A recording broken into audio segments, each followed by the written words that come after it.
A new look at the minigun. Single player saves are gone forever, and a Star Wars event is coming to ARK. You're right kids, it's Ras Clark and welcome to your regular ARK community news.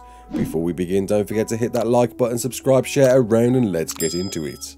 So the community crunch dropped last night, revealing a new image of the minigun that's going to be released in ARK Genesis Part 2. If you haven't heard of this before, it was teased way back in the extra live stream last year, where I covered everything that was coming to ARK Genesis Part 2, link in the description. And we now get a further glimpse at what it's going to look like. It's looking incredibly mean and I can't wait to see how this is really going to operate in ARK. As the subtext says, who needs to be accurate when you're firing a massive barrage of bullets to keep your enemies under pressure? When you're not wielding it, place it in a stationary mode to improve its accuracy and clear targets around corners. Because that's right, you are going to be able to wield this and carry it around and shoot everything to Kingdom Come, as well of course as placing it on the ground to operate in a more stable position. And this thing, according to the devs, will eat up your bullets as well as shred anything in front of you. Of course, when you're carrying it, accuracy is going to be reduced tenfold compared to when it's mounted, but there's going to be a good reason for carrying it, as the devs have got on record to say you will be able to use these in bosses. They specifically expect you to be wielding these to fight bosses. But of course you're thinking, okay, if this is going to eat up bullets, how on earth is it any good? Well, they've also got on record to say in the past that this is going to work hand in hand with the ammo box. The ammo box again was something that was teased at last year, which is going to be a structure that you place down and you can put all of your ammo into it and you can choose what feeds the ammo from that structure, including of course the minigun. Now I do wonder what ammo is this going to take? My guess is advanced rifle bullets. You can see in the picture in the top left corner, they look very similar to advanced rifle bullets. And of course the empty shells filtering out as you're firing them. That would make sense. I don't think at this stage they're going to introduce a new ammo type just for the minigun.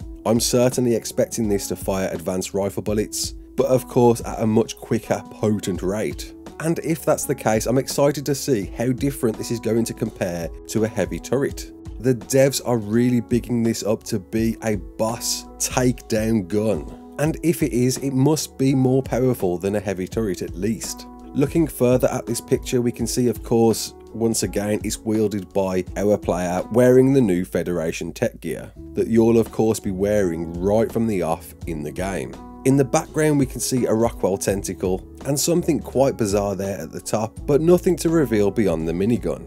I certainly can't wait to check this one out. And there's so many cool new things coming to ARK Genesis Part 2. The devs rounded up a few things that they covered this week, including the canoe and the noggling, both of which are covered in previous news videos. Go check them out, link in the description. And I'm actually in the process of running a poll on what you are looking forward to more than anything else for when ARK Genesis Part 2 drops. Go check out my community section here on YouTube and get involved, and let's see what is the #1 thing, as within that I list everything that's coming and I look forward to seeing what you want more in ARK Genesis Part 2.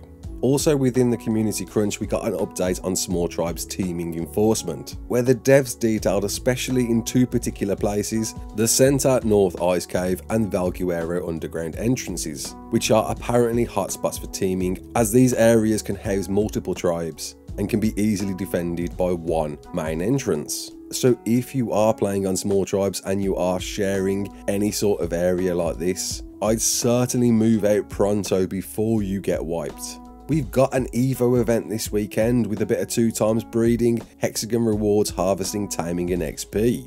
It's been a while since we've had an Evo event and it's great to see one dropping this weekend. But I can guess why the devs rolled this out this weekend, because with the recent patch that came out, where of course we got the Shadow Main Chibi, I covered that in a previous video, this patch wiped single player saves. It seems to have affected Xbox worst, PC reports don't seem too bad, PlayStation players you're absolutely fine, as they managed to catch this before the patch dropped on PlayStation. But Xbox players especially, if you logged on prior to them fixing this, there's some bad news I'm afraid. There is apparently no way for them to fix those saves. As the devs have said, unfortunately, we will not be able to retroactively restore any save files that were lost with the update, and for that, we apologise sincerely. We understand how detrimental and impactful this is to those who have lost their progress. And whilst now there are measures in place, it's obviously devastating to those that have put in thousands and thousands of hours into single player on Xbox. I've seen so many people comment on their saves and the ones they've lost, and there's nothing that can be done. It's certainly one of the worst side effects to a patch I've ever seen. And what can you do moving forward? In my opinion, and I know it's easy to say, you've got a wealth of cheat commands at your disposal to essentially cheat and respawn and rebuild everything you've built up until now in quick succession. I know it's not great. I know a lot of people don't want to technically cheat, but in my opinion, this is your only option if you want to somehow get back to where you was in that save. It's not the greatest solution, it's simply my advice. If you're still sitting there expecting something to be done, the best thing you can do is do it yourself. And I'd certainly like to hear those that were affected to drop a comment below and let me know what you plan to do following this. Is it the end for you, or are you going to find a way around this to continue playing ARK? And may the 4th be with you. Star Wars is coming to ARK.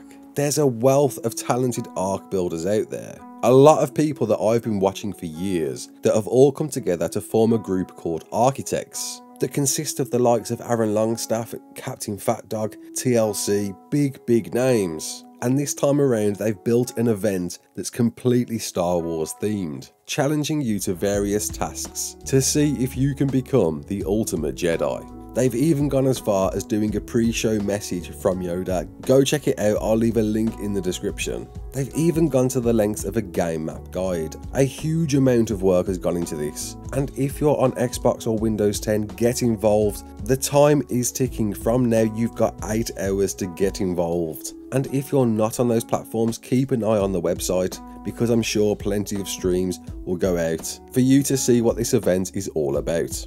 Thanks all for tuning in. What do you think of the new minigun? Drop a comment below, let me know. Are you one of those single player saves that are now stuck and screwed and are trying to figure out what you are going to do next? I really want to know what your next plans are in ARK. Are you going to continue with your single player journey, or are you done? Or are you going to use the cheat commands at your disposal to gain back to where you was? I'll leave a link in the description for every admin cheat command you need. It's all there ready for you to get back to the place that you want to be at. My name's Ras Clark. Don't forget to like, share and subscribe, and as always, peace out.